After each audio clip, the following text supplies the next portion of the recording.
Mechanical engineer అలా అయిపోయిన తర్వాత మళ్ళీ మీకు జాబ్ ఎక్కడ వచ్చింది సార్? ఎప్పుడు వచ్చింది జాబ్? జాబ్ కాదు, 5 సంవత్సరాలు అప్పుడు ఇంజనీరింగ్ మాకు 12 తర్వాత చేరాను కాబట్టి 5 సంవత్సరాల్లో నేను ఎప్పుడు కొద్దిగా నేను మొదలే చెప్పాను, నాకంటే ఎక్కువ చదువుకున్న వాళ్ళు, నాకంటే వయసులో పెద్దవాళ్ళతో కలిసిమెలిసి తిరగాలనే కాంక్షనే గ్రంథాలయంలో పనిచేయడానికి ఆస్కారమైంది. ఆ తర్వాత ఇక్కడైంది. ఆ తర్వాత ఇంజనీరింగ్కి వచ్చినప్పుడు ఆ లోన్ తీసుకోవడం అయింది. ఇక్కడ ఏమైంది అంటే జిఎం రెడ్డి గారని జెనెటిక్స్ డిపార్ట్మెంట్ మన ఉస్మానియాలో ప్రారంభించిన ఆయన, he was the first PhD, అంటే హీ వాజ్ ది రీజన్ అనమాట ఎస్టాబ్లిష్మెంట్. ఆయన అప్పుడే అమెరికాలో 7 సంవత్సరాల నుండి వచ్చాడు. ఆయనకు మాకు పరిచయం అయింది. ఆ ప్రోత్సాహం ఏమైందంటే అమెరికా పోవాలనే కోరిక కలిగింది. సో 5 సంవత్సరాల ఇంజనీరింగ్ కోర్సులో 2వ సంవత్సరం అయిపోయిన తర్వాత 3వ సంవత్సరం ప్రారంభంలో అప్పుడు సెమిస్టర్ సిస్టమ్ వచ్చింది. ఫస్ట్ సెమిస్టర్ సమయంలోనే అంటే 2.5 సంవత్సరాల ముందే అమెరికా విశ్వవిద్యాలయాలకు మరో 2.5 సంవత్సరాల తర్వాత పోస్ట్ గ్రాడ్యుయేషన్ చదువుకోవడానికి అడ్మిషన్లకు దరఖాస్తులు పెట్టుకున్నాం.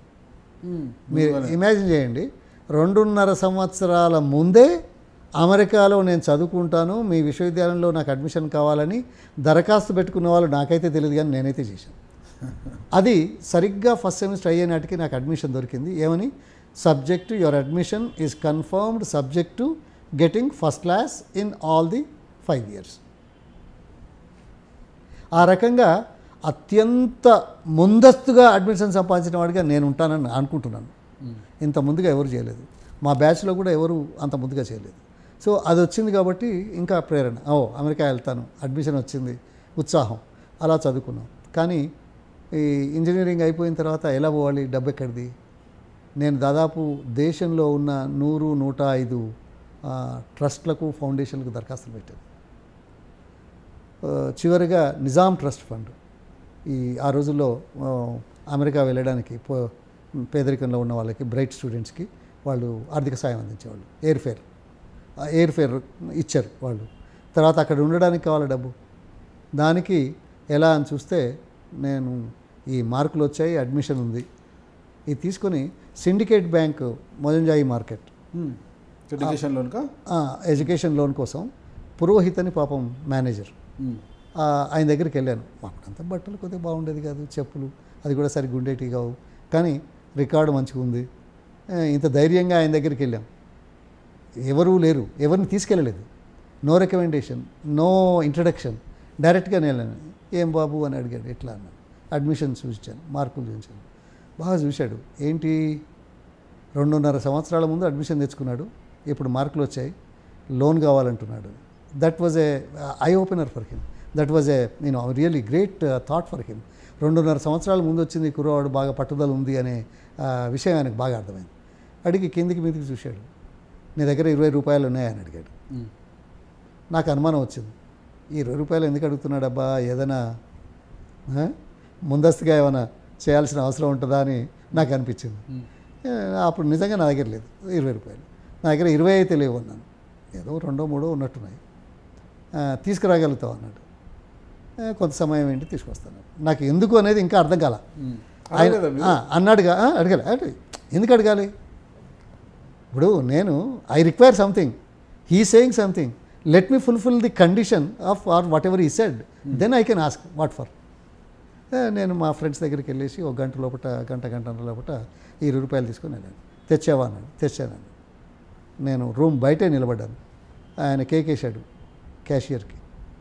వచ్చాడు, ఈ కుర్రవాడి దగ్గర 20 రూపాయలు తీసుకో, అకౌంట్ ఓపెన్ చేయి, 5,000 రూపాయలు ఆయనకు వెంటనే ఇదే నిమిషంలో ట్రాన్స్ఫర్ చేసి పెట్టాను అకౌంట్లో loan. It's a the shock of my life. Account open చేయడానికి డబ్బులు కావాలి కదా, అది పాయింట్. ఏంటి అంటే క్యాషియర్ ఎందుకు పిలిచాడు, 20 రూపాయలు ఎందుకు తీసుకోమన్నాడు, అకౌంట్ ఓపెన్ చేయడానికి డబ్బులు ఉండాలి. అకౌంట్ ఓపెన్ అయితే కానీ మన అకౌంట్లో డిపాజిట్ చేయలేరు అప్పు. అది కథ. అంటే ఏ గ్రేట్ మ్యాన్. చూడండి, ఒక పేదవాడు ముందస్తుగా అడ్మిషన్ దొరికిందని గ్రహించిన మహానుభావుడు 5,000 రూపాయలు అప్పటికప్పుడు అదే నిమిషంలో అకౌంట్ ఓపెన్ చేయించిన చరిత్రనైతే నాకు ఎక్కడ తెలియదు. I'm the second person in the ఉమ్మడి రాష్ట్రంలో to get a education loan in 68 అమెరికాకి. 5,000 రూపాయలంటే $1,100. తిరిగి చెల్లించారా? చెల్లించకుండా ఎలా ఉంటాం, అంత మంచి పని చేసి. అంటే కదా పూర్ అన్నారు కదా, ఏది పూర్ అన్నారు కదా. పూరన్ పని కాదు, నా వ్యక్తిత్వం తీర్చిదిద్దడానికి మీనమేషాలు లెక్కలు చేయకుండా, సిఫారసులు లేకుండా, పరిచయాలు లేకుండా తనంత తానుగా అర్థం చేసుకొని అవకాశం కల్పించిన మహానుభావునికి మనం ఏమిస్తామయ్యా? అప్పు తీర్చకుండా ఎలా ఉంటాం? ఏమిస్తాం? ఏమి నమస్కారం తప్పితే ఏం చేయలేదు. అప్పు తీర్చాం. అప్పు తీర్చడమే గొప్పది. ఇంకో కొంతమందికి ఇస్తారు. అది సెకండ్ పర్సన్ మీరైతే బ్యాంక్ లోన్ ఎడ్యుకేషన్ లోన్ తీసుకున్నారు. ట్రావెల్ లోను, ట్రావెల్ గ్రాంటు, ఎడ్యుకేషనల్ లోన్, ఈ రెండు. అక్కడికి వెళ్ళిన తర్వాత ఒక సెమిస్టర్ తర్వాత నాకు స్కాలర్షిప్ కూడా వచ్చింది. అందులో 11 మాసాలలో పోస్ట్ గ్రాడ్యుయేషన్ చేసిన చరిత్ర అతి కొద్ది మంది. అందులో మీకు ఘన చరిత్రలే ఉన్నాయా? అది ఘనమో కాదు, చరిత్ర. చరిత్ర అందరికీ ఉంటుంది, ఘన చరిత్ర ఉండడం అదే. ఇది చరిత్ర, 11 మాసాల్లో చేసిన చరిత్ర. చరిత్ర అందరికీ ఉంటుంది, మీకు ఉంటుంది, నాకు ఉంటుంది, కానీ ఘన చరిత్ర ఉండేది తక్కువ. చూసేవాళ్ళ కోణంలో ఉంటుంది, కానీ నాకు మాత్రం ఒక ఫ్యాక్ట్. 11 మాసాల్లో అతి తక్కువ మందిలో నేను ఒకడిని. సాధారణంగా 1.5 సంవత్సరాలు 2 సంవత్సరాలు ఆ పైన చేస్తారు. నేను 11 మాసాలు చేశాను. నా అదృష్టమేనో లేకుంటే వ్యక్తిత్వం తెలియదు, కానీ ఇంజనీరింగ్ కంప్లీట్ చేయకముందే అమెరికాలో నేను ఒక 100 కంపెనీలకు రాశాను. 4 కంపెనీలు పిలిచాయి, 4 ఆఫర్ చేశారు. బట్ ఫైనల్లీ నేను ఒక ఉద్యోగం. అందరికంటే ఆ రోజుల్లో ఇండియన్స్ చాలామంది ఏరోస్పేస్లో పనిచేశాను. మిగతా వాళ్ళందరికంటే కూడా ఒక 22% హయ్యర్ శాలరీ ఇచ్చారు. ఎందుకు? మేబీ నేను కాంపిటెంట్ అనుకున్నారో, నా ప్రతిభ చూశారో తెలియదు. అది వాళ్ళని అడగాలి, నన్ను.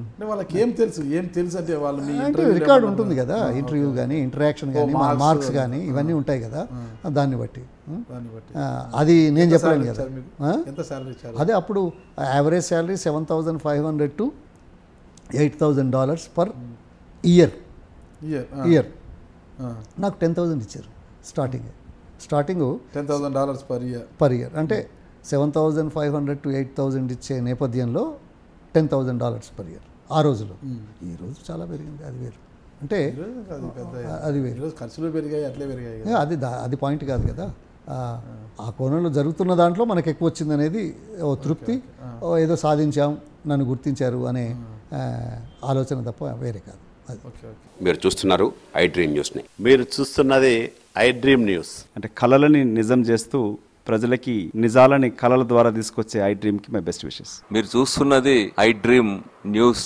మీరు చూస్తున్నారు I dream channel. For more videos please subscribe I dream. మరిన్ని వీడియోల కోసం ఐ డ్రీమ్ని సబ్స్క్రైబ్ చేయండి. Please subscribe I dream. And I am very much satisfied with the way interview went on.